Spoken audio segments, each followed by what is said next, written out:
ಮಾಧುಸ್ವಾಮಿ ಅವರು ನಾನು ಕೂಡ ವೈಯಕ್ತಿಕವಾಗಿ ಮಾತನಾಡಿದ್ದೇನೆ, ಭಾಗವಹಿಸ್ತಾರೆ ಅನ್ನೋ ವಿಶ್ವಾಸ ನಮ್ಗೆ ಸಂಪೂರ್ಣವಾಗಿದೆ. ನಾ ಹೇಳೋದಲ್ಲ, ಈಗ ಪಕ್ಷಾತೀತವಾಗಿ ಅನ್ನುವ ಕಾರಣಕ್ಕೆ ನಾವೆಲ್ಲರೂ ಕೂಡ ಅವರು ಇನ್ನೂ ಭಾಜಪದಲ್ಲಿದ್ದಾರೆ, ಅದು ಬೇರೆ ಪ್ರಶ್ನೆ.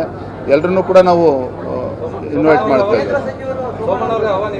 ಸೋಮಣ್ಣ ಅವ್ರಿಗೆ ನಾನೇ ವೈಯಕ್ತಿಕವಾಗಿ ಮಾತನಾಡಿದ್ದೇನೆ, ಬರ್ತೇನೆ ಅಂತ ಒಪ್ಕೊಂಡಿದ್ದಾರೆ. ಮಾಧುಸ್ವಾಮಿ ಅವರು ನಾನು ಕೂಡ ವೈಯಕ್ತಿಕವಾಗಿ ಮಾತನಾಡಿದ್ದೇನೆ, ಭಾಗವಹಿಸ್ತಾರೆ ಅನ್ನೋ ವಿಶ್ವಾಸ ನಮ್ಗೆ ಸಂಪೂರ್ಣವಾಗಿದೆ.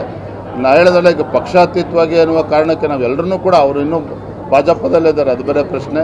ಎಲ್ಲರನ್ನೂ ಕೂಡ ನಾವು ಇನ್ವೈಟ್ ಮಾಡ್ತಾ ಇದ್ದೀವಿ. ಸೋಮಣ್ಣ ಅವ್ರಿಗೆ ನಾನೇ ವೈಯಕ್ತಿಕವಾಗಿ ಮಾತನಾಡಿದ್ದೇನೆ, ಬರ್ತೇನೆ ಅಂತ ಒಪ್ಕೊಂಡಿದ್ದಾರೆ. ಯಾಕ್ರಿ ನಿಮ್ಗೆಲ್ಲ ಸಂಶಯ?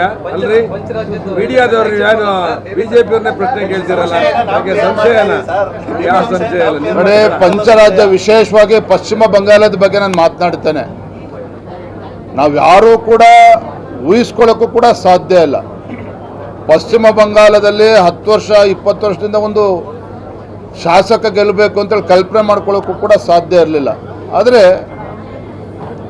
ನಮ್ಮ ಕಾರ್ಯಕರ್ತರ ಒಂದು ಪರಿಶ್ರಮ, ನಮ್ಮ ರಾಷ್ಟ್ರೀಯ ಅಧ್ಯಕ್ಷರು ನಿತಿನ್ ನಬೀನ್ಜಿಯವರು ಮತ್ತು ನಮ್ಮ ಗೃಹ ಸಚಿವರಾಗಿರುವಂತಹ ಸಂಘಟನಾ ಚತುರ ಆಗಿರುವಂತಹ ಅಮಿತ್ ಶಾಜಿಯವರ ನೇತೃತ್ವದಲ್ಲಿ, ಪ್ರಧಾನಮಂತ್ರಿಗಳ ಒಂದು ನೇತೃತ್ವದಲ್ಲಿ ಇವತ್ತು ಪಶ್ಚಿಮ ಬಂಗಾಳದಲ್ಲಿ ಇವತ್ತು ಭಾರತೀಯ ಜನತಾ ಪಾರ್ಟಿ ಸ್ವಂತ ಬಲದ ಮೇಲೆ ಇವತ್ತು ಅಧಿಕಾರಕ್ಕೆ ಬರ್ತದೆ ಅನ್ನೋ ಒಂದು ಸ್ಪಷ್ಟ ಚಿತ್ರಣ ಈಗಾಗಲೇ ಸಿಗ್ತಾ ಇದೆ.